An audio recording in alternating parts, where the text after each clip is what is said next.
This is the thing that employers want to see whenever somebody applies or after an interview. They want somebody that is persistent, somebody that actually cares.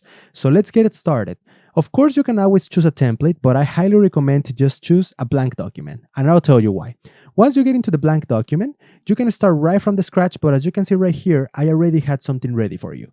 I already had a follow-up letter ready.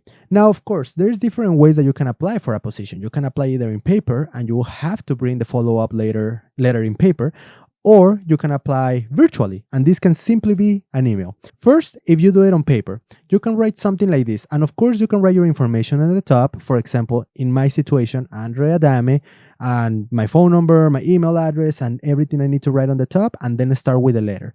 I wrote it in this way so it can be kind of a hybrid situation. So you can use it either for an email or you can use it either for paper. So first, let's start with the date. Remember, the date, you have to put whichever date you're going to be bringing the letter in or you're going to be sending the email. So if, for example, you're writing it on the 14th, you're writing this on the 14th, and then you're going to send it on the 15th, you want to write July 15th, the day that you're going to send it. Secondly, the information from the person. Of course, right here, I use the same example that we use for the cover letter. Mrs. Louise Larson, Human Resources Manager, XYZ Company, XYZ Street, City, Minnesota, and 55212. Just the basic information, and remember, the address should be the address of the company that you're applying for, where the offices are. After this part is done, then we get into the actual follow-up.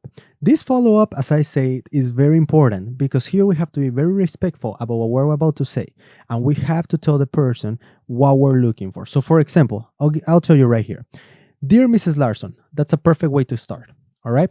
You gotta start in a respectful manner, in a nice manner, same as with the cover letter. Dear Mrs. Louise Larson or Dear Mrs. Larson. You just put the last name of the person that it's interviewing you or the person that is actually receiving the application. So let's start it. The way that I wrote it here for you was, I applied for the whichever position at your whichever location. Remember that some businesses have different locations around the city, different branches, or around the state, and you have to specify which one did you apply for. Now, do keep in mind that if you're applying for a local business, then you don't necessarily need to write this because most of the time they only have one location in the city that you're applying for. But still, it's something good to know. So I applied for the position, whichever position you're applying for, at your whichever location earlier this month. And you can put earlier this month, earlier this week. I use just month to give you an example, but you can put whichever time you are sending this follow-up letter for. To date, I have not heard back from your office. You got to specify why are you following up.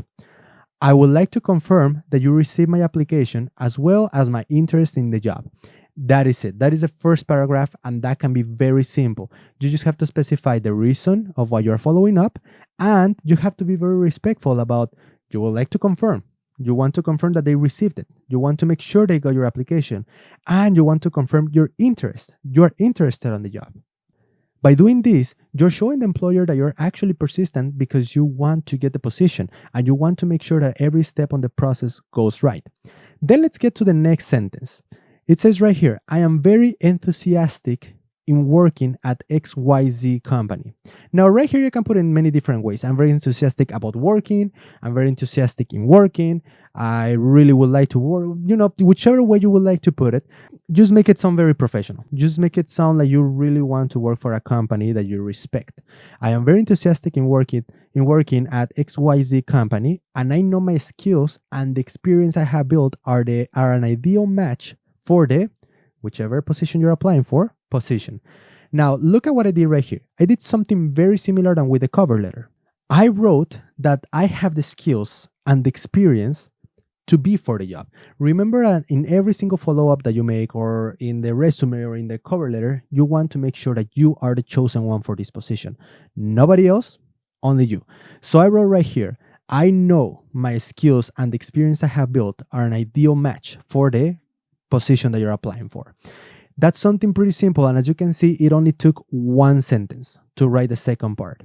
I am very enthusiastic in working for XYZ company. That demonstrates the people that you actually know, the person that is going to be reading this follow-up letter, that you actually know the company and that you are looking forward to working for them, and that you know that you have the confidence that you are the perfect match for the job. And lastly, you close it up pretty easily. Please let me know if you have any questions or if there is any other information I can provide. That shows a sign that you are there for the employer. If they have any question, if there is more information that they are missing, if they would like to know something more about you, so that way they can complete the process, you are there for them. You are there for them to show them the information and to provide them with that information or to answer any type of question. And lastly, to exit out, you can simply write, you can reach me at your phone number and then or to your email address. I look forward hearing from you. Very similar to the cover letter. You just write where they can reach you to and you look forward hearing from them because they haven't reached to you yet if you're sending this follow-up letter. And that's it. That's how you write a follow-up letter or an email.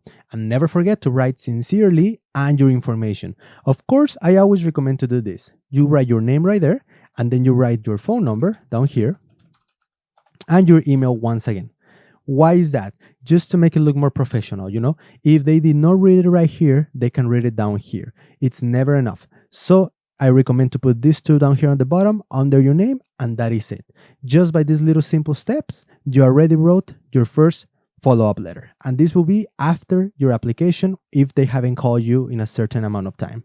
And remember, if you are going to send this through an email, you don't necessarily need to put your information right here on the top. You can simply grab all this, copy, paste on your email, and there you go. Otherwise, if you are going to bring it in person, I do recommend you to put your first name, last name, and information up here on the top. I know you already have it down here, but it will look more professional and it will be better. Put it right here on the top, right there, write everything else, print it out, and then you can bring it in person. And that's it. But now let's go to the other follow-up letter, which comes after the interview. That one, it's a little different, but at the same time, it's very, very similar to this one. Let's get into that one. Okay, so now we are on the follow-up letter that comes after the interview. As I said, this one is similar to the other one, similar to the one that you do after the application, but at the same time, it has its differences. So as you can see, we have the date, July 15, 2020. So you have to write the date that you're going to be either sending this or bringing it into the office. And you write the information from the person that is going to be receiving your follow-up letter. So right here, we have the same example as in the other one. Louis Larson, Human Resources Manager, which is a title, XYZ Company, XYZ Street in City, Minnesota, 55212. That's it. After that, it comes the actual follow-up. But right here, a couple of things are going to change. You can see how this one, it's a little bit longer than the one that we wrote for the application. This is the one that we wrote just right now, and this one is the one that is after the interview. First things that you do, and this has to be the rule, you put, Dear Mrs. Larson, same as in the other one, and you first thank them for their time because they took their time to interview you. They took their time to actually sit down with you and discuss your qualifications for whichever position you're applying for. So right here, the very first thing you write is, thank you for taking the time to discuss with me my qualifications for the whichever position. And you want to talk good about the company. You want to talk good about them. So that way they see that you respect the company and that you respect them as a person. It was an honor meeting you and learning more about the company. That's it. That's the very first sentence. It is very simple. It is very easy. And right here, it makes it a very respectful way to start a conversation. Then we go into the second part. This one is very easy to do as well. And all you have to write is, what are you looking for? So as you can see right here, I wrote, I am very excited about working in such a respected company as XYZ Company. Remember what I told you, you have to talk good about the company. You have to talk good about them. Why? Because that's going to give them a good impression. So I'm very excited about working in such a respected company as XYZ Company. I am impressed by your values and goals because by this time, if you had an interview, you most likely talk about the values and goals that the company goes by. So you want to emphasize this part. I am impressed by your values and goals, and I want to be part of this process. That's a perfect second paragraph right there. It's just two sentences that are going to be very essential for choosing a candidate. Right here, you talk good about the company. You talk about their values, their goals, what you want to get out of this interview, and that is excellent right there in just two sentences. And that's it. Then you just finish it up. Same as in the other one. Please feel free to reach me at your phone number or to your email address. if you have any questions or if you need any additional information. As you can see, the exit is almost the same as on the other one. You just have to, once again, tell them your phone number, tell them your email, and say, if you have any questions or if you need any additional information, I'm here for you. Feel free to reach me. I want to help you on the process. And lastly, again, thank you for your time and consideration. I look forward hearing from you. You thank them once again. Why? Because this is essential.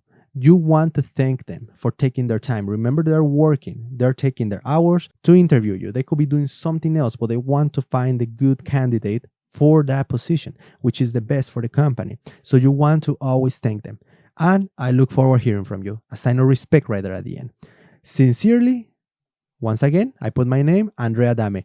I recommend to put your phone number as well and your email address. That's how you write a follow-up email or letter after the interview.